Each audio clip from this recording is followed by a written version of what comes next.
চৰম সকিনি প্ৰদান কৰিছোঁ। ক্ষমা খোজক, অতি সোনকালে ক্ষমা খোজক প্ৰদ্যুৎ বৰদলৈ ডাঙৰীয়া আৰু দেৱব্ৰত শইকীয়া ডাঙৰীয়া। আৰু যদি ক্ষমা নোখোজে নিশ্চিতভাৱে সংখ্যালঘু ৰাইজে, আমি একো ক'ব নালাগে, সংখ্যালঘু ৰাইজে আপোনালোকক সংখ্যালঘু অধ্যুষিত অঞ্চলত প্ৰৱেশ নিষিদ্ধ কৰিব।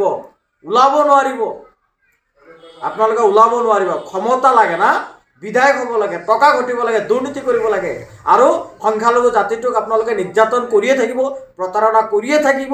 আৰু এয়া সংখ্যালঘু ছাত্ৰ ইউনিয়নৰ প্ৰতিনিধি আমছে মানি ল'ব, কেতিয়াও মানি নলয়।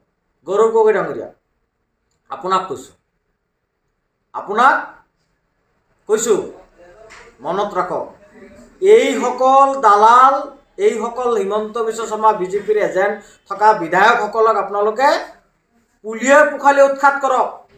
আৰু যদি উৎখাত নকৰে, জিন্দাগীত মুখ্যমন্ত্ৰী আসনত বহিবতো নোৱাৰে। কংগ্ৰেছ নিশ্চিন্ন হৈ যাব। উজনি অসমতো হৈছে মোটামুটি, নামনি অসমতো হ'ব এতিয়া।